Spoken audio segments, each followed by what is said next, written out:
En el desierto del Kalahari, en el sur del continente africano, se encuentran una serie de tribus que diferencian dos tipos de hambre. La primera, el hambre pequeña, se relaciona con la satisfacción física de llenar el estómago, aunque también con las sensaciones que nos puede dar un elogio, un capricho, una aprobación. Por otro lado, el gran hambre se persigue cuando el individuo busca un propósito en la vida, un sentido para su existencia, un significado. Jong-soo es un chico joven sin un trabajo fijo que aspira a ser escritor de ficción. Su padre se encuentra sometido a un procedimiento judicial por haber agredido a un empleado público, por lo que él debe cuidar de su casa, situada en la región de Paju, fronteriza con Corea del Norte, donde los altavoces de propaganda lanzan sus mensajes a lo largo de los extensos campos repletos de invernaderos. Ah, 재밌네. Es la casualidad la que le lleva a encontrarse con Hemi, quien fuera su vecina durante la infancia. Ella vive ahora en un pequeño apartamento al sur de la capital, en concreto en el distrito de Yongsan, algo que he podido encontrar gracias a los planos rodados en exterior, el diálogo y el Street View de Google Maps. Debido a que ella pretende viajar a África, le pide a Jong-soo que durante su ausencia cuide de su gata Boyle, llamada así porque la encontró en el cuarto de calderas. Hemi gasta todos sus ahorros en un viaje en el que pretende encontrar a aquellos grandes hambrientos del desierto del Kalahari, donde ansía hallar el propósito, el sentido y el significado que quizá echen falta. 삶의 의미를 구하는 춤. Porque antes de que llegue el tercer personaje de mayor importancia en la película, se nos presenta una primera dualidad que representa estas dos hambres de las que hablábamos al principio. Mientras Jong-soo parece tener ciertas metas e inquietudes en la vida, Hemi se conforma con ir tirando con trabajos puntuales, donde pueda moverse y pasarlo bien. En otras palabras, que le den de comer. 빨리 가서 한식 먹었으면 좋겠어. Es su búsqueda de estas tribus lo que la sitúa en el término medio entre alguien con hambre pequeña y hambre grande.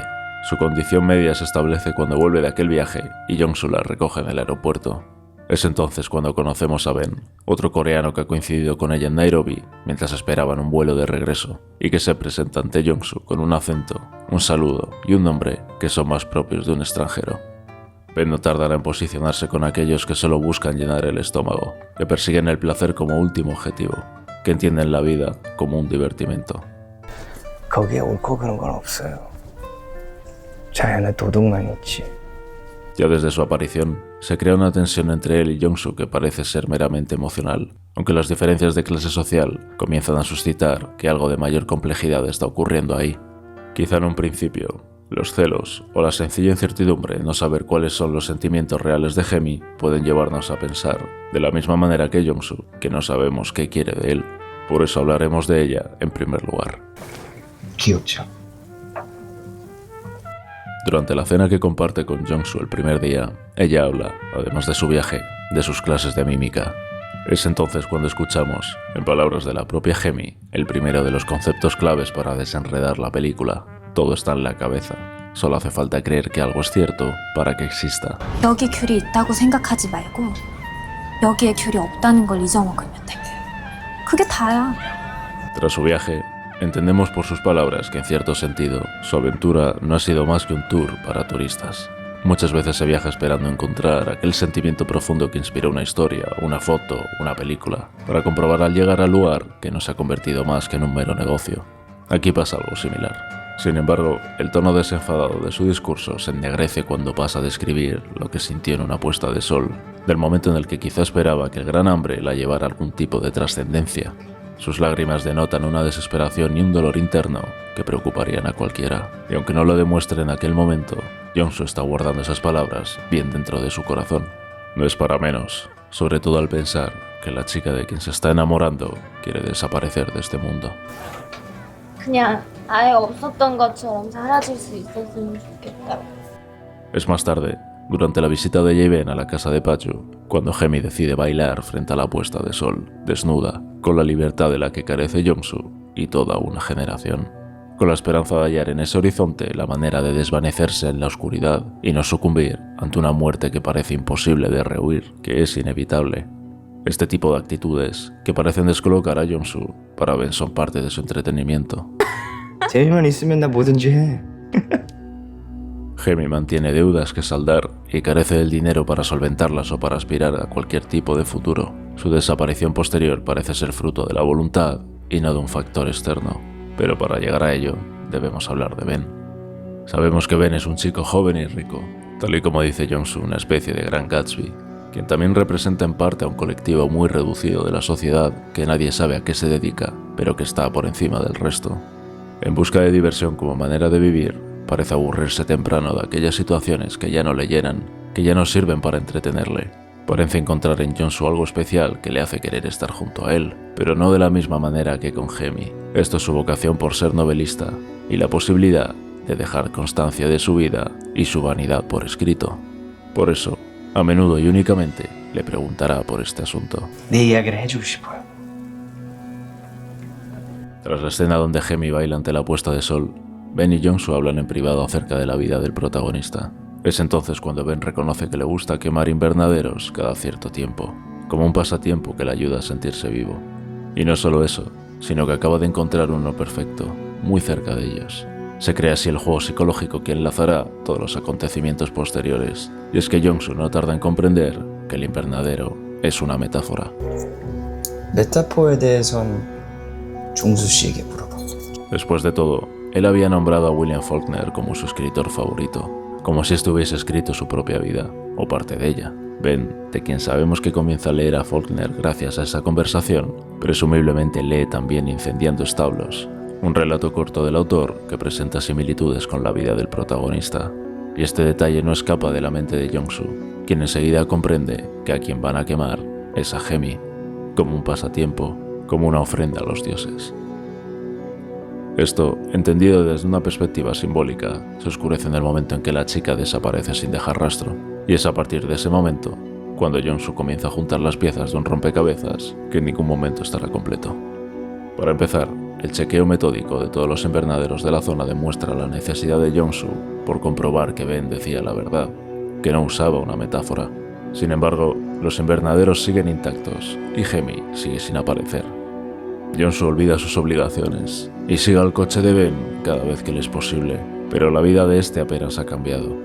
Ahora, una nueva chica le acompaña de la misma manera que lo hacía Hemi. Ella también habla delante de sus amigos para entretenerles, y también parece que le empieza a aburrir. Es durante aquella velada entre amigos cuando Jong-soo encuentra un reloj igual que el de Hemi en un cajón lleno de otros accesorios de mujer y conoce al gato que Ben ha adoptado hace poco, quien reacciona al nombre de Boyle. En otra ocasión, Jong-soo recibe una llamada desde el teléfono de Hemi, pero nadie responde al otro lado del teléfono.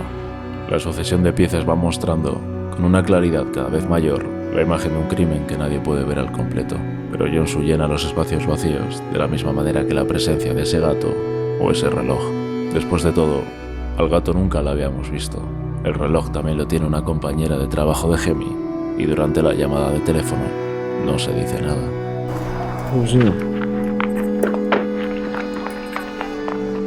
Jong-soo, quien encontraba el mundo como algo complicado, que le impedía escribir nada más allá que una carta para el juicio de su padre, se sienta por fin frente a la página en blanco, frente a la ventana de Hemi por donde solo el reflejo del sol sobre la torre Namsan se cuela en la habitación, aquel mismo reflejo que se relaciona con las inquietudes más elevadas a las que aspira y que, al mismo tiempo, se ven limitadas por el lugar desde donde son vistas.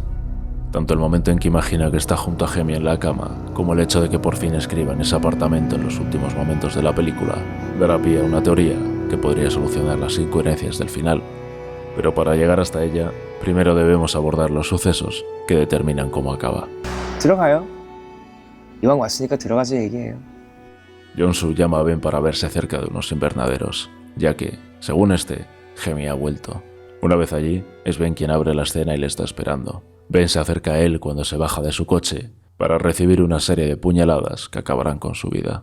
Abrazado a Jong-soo, en sus ojos aparecen las lágrimas que decía nunca haber derramado. Jong-soo mete el cuerpo en el coche, junto a su ropa, y prende fuego a todo con un bidón de combustible. De la misma manera que Ben describía el proceso para quemar un invernadero. 석유를 뿌리고 성냥불만 던지면 끝. Ahora bien, suponiendo que Ben hubiese matado a Hemi, ¿por qué se habría presentado allí? Jong-soo le dice que va junto a ella, y evidentemente, si él la ha matado, sospecharía de una encerrona.